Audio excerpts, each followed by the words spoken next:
Dictionary.com defines the word prequel as a work that prefigures a later work as by portraying the same characters at a younger age. We here at TripleJump define it as a chance for big corporations to squeeze even more money out of an existing franchise, but that first one is fine too, I suppose. Gaming history is full of excellent prequels. The Legend of Zelda, Ocarina of Time, Command & Conquer Red Alert, and Metal Gear Solid 3 Snake Eater are just some examples of fantastic games in their own right that also help to build on the backstories of other entries in the series. However, for every Snake Eater, there's at least 2 or 3 hopes and dreams eaters. Look, that was a weak joke, but you get the point. For this list, we've taken a look back through gaming history to find the prequels that left us feeling completely dissatisfied. We've ranked these games based not only on their overall quality, but on how they stack up against what they were acting as prequels to. Now, to be clear, some of these aren't bad games by any stretch, but they were all significant downgrades from what came before them, or after them, if you're talking chronologically. I can see this is going to get confusing quickly, but try to keep up.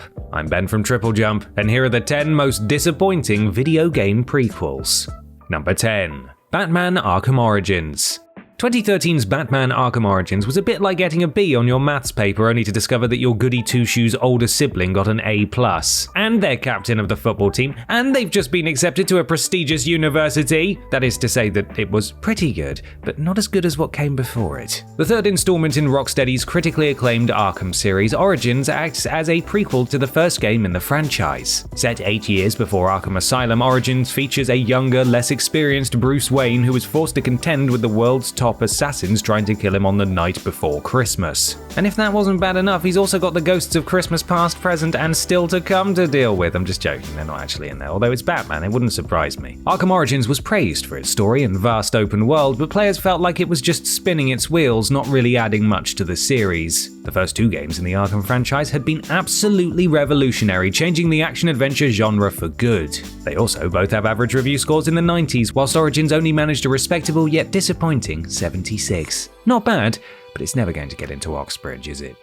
Number 9. Driver 76. The 5th installment in the Driver series, Driver 76 is a PSP title that acts as a prequel to Driver Parallel Lines. I'm going to get really sick of saying the word driver, aren't I? Anyway, the D-Word 76 follows the exploits of Ray, a wheelman operating out of New York City in the year 1976. Ray must earn money to impress his lady love and then rescue her from the clutches of a vengeful ex in the game's thrilling conclusion. Gameplay is similar to that of Parallel Lines, a decision that was made because the 3rd game in the series had a lot of on-foot sections and players reacted to those about as well as a toaster reacts to a bath. Driver 76 was labeled as shallow compared to its predecessor, it lacked content compared to the previous installment, and what content it had was bland and repetitive. It also drew comparison to the Grand Theft Auto series, which was never going to work out in its favor, was it? Number 8. The Impatient. Not a game about someone who has trouble waiting for things, that would be The Impatient, which would be a very different game. The Impatient came out in 2018 and is set 63 years prior to the events of horror title Until Dawn. The story kicks off shortly after the mine collapse that is referenced in the previous game. Players start their adventure inside a sanatorium and must try and escape the Wendigos that prowl the area whilst also managing their growing insanity. Like Until Dawn, The Impatient story changes depending on the choices the player character makes. However, unlike Until Dawn, nobody made the decision to reward it with any real-life accolades. Critics loved the game's tense atmosphere, especially in VR, but felt that it lacked the diversity of its predecessor. The game's short length was criticized too, as was its poor pacing and sloppy control scheme. In all, it felt more like a piece of DLC for Until Dawn rather than a game in its own right. The Impatient wasn't a bad title by any stretch, but it did fail to live up to what came before it, which makes us a bit sad, really. Number 7. Five Nights at Freddy's 2. The first Five Nights at Freddy's game was a survival horror that put players in the shoes of a security guard at a creepy fast food restaurant. The second Five Nights at Freddy's game was a survival horror that put players in the shoes of a security guard at a creepy fast food restaurant, only this time the protagonist's name is Jeremy instead of Mike. Such variety. Yes, the follow-up to the incredibly popular Chuck E. Cheese sim was similar to the series' first outing. The events of the prequel are actually hinted at when the first installment mentions the grisly events of 1987, the year in which the game is set. Other than that though, Five Nights at Freddy's 2 does little to set itself apart from its predecessor. Oh, aside from the fact that it's really bloody difficult. A number of reviewers noted that Five Nights at Freddy's 2 was much harder than the original. They worried that this rise in difficulty would put prospective players off the game, which is less than ideal for a title that was supposed proposed to establish a franchise. Although considering that there are now about 5 bajillion titles in the series, it can't have put too many people off, can it? Number 6. Dark Reign 2. Dark Reign 2 was the prequel to real-time strategy game Dark Reign: The Future of War, which must mean that this one is about the history of war. Set in the lead-up to the first game's conflict, Dark Reign 2 is also an RTS that was developed by Pandemic Studios and published by Activision. We can only assume that Activision saw the title Dark Reign and adopted it as a motto for their future CEOs. The prequel comes with 2 campaign modes, each of which follows a different faction in the war. It also comes with several multiplayer rule sets including Gluttony, Bloodbath, and Deathmatch. Hang on, aren't those the names of Powerpuff Girls? The first game was praised for its 3D landscapes and was a hit commercially, becoming Activision's fastest-selling product when it released in 1997. As for the follow-up, well, let's just say there's a reason there wasn't a Dark Reign 3. It was criticized for its bad AI and a lack of originality. In short, fans of the RTS genre were probably better off just sticking with the original, as the sequel had little more to offer. Now, I'm not saying we should all laugh at Activision's misfortunes, but if you were to laugh, I wouldn't tell anyone. Number 5. Castlevania: Legacy of Darkness. Now let's clear one thing up before we get started. Legacy of Darkness served as a prequel not to the first Castlevania game ever, that one debuted on the Famicom in 1986, but to the 1999 release of the same name for the Nintendo 64. Oh, and it's not just a prequel, it also contains a remake of that N64 game. Has your brain stopped leaking out of your ears yet? Good, let's continue. The non-remake part of Legacy of Darkness lets players assume control of Cornell, a werewolf on a mission to rescue his sister from becoming a sacrifice to Dracula, a dracrifice, if you will. The game received fairly unflattering reviews, with Next Gen calling it Legacy of Mediocrity. Got 'em. Whilst others praised the addition of a werewolf character to the series, most fans and critics agreed that this was not enough to make up for the game's dodgy graphics and unhelpful camera. In fact, the game got more praise for its remake of Castlevania 64 than it did for its original story. When people have more praise for your rehashing of an old game over your brand new one, then perhaps you shouldn't have bothered with the latter. Number 4. Grand Theft Auto Advance.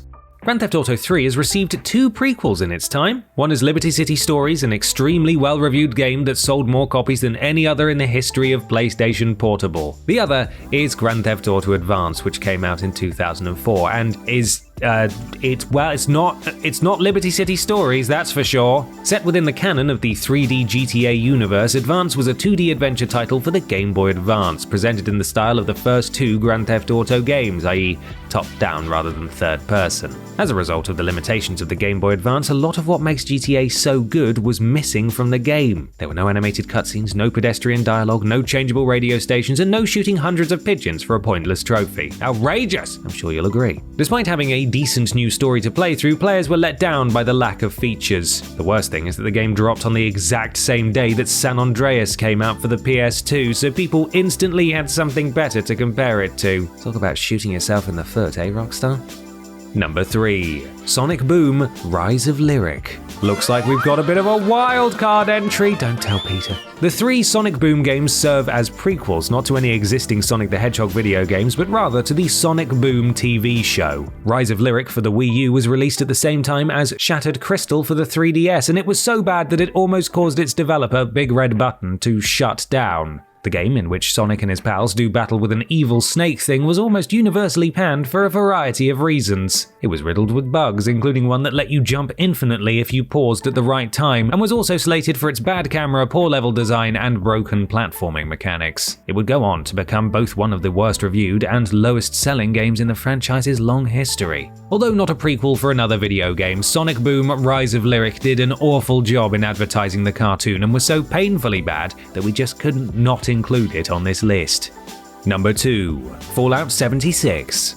Bethesda's online multiplayer train wreck Fallout 76 was supposed to give players a chance to explore the world of Fallout before the events of the main games. They put a lot of work into this project, creating new monsters, building a huge new map, and adapting existing gameplay to work in a multiplayer setting. Despite the studio's best efforts though, upon release, the game was a complete disaster. The quests were boring, there were barely any people in the servers, it didn't work properly, and Bethesda straight up deceived people about the contents of the special launch bundles.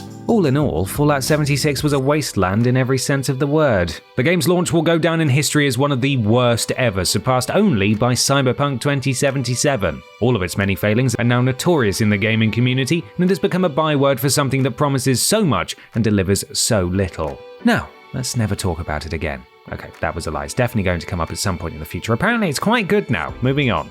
Number 1. Mortal Kombat Special Forces.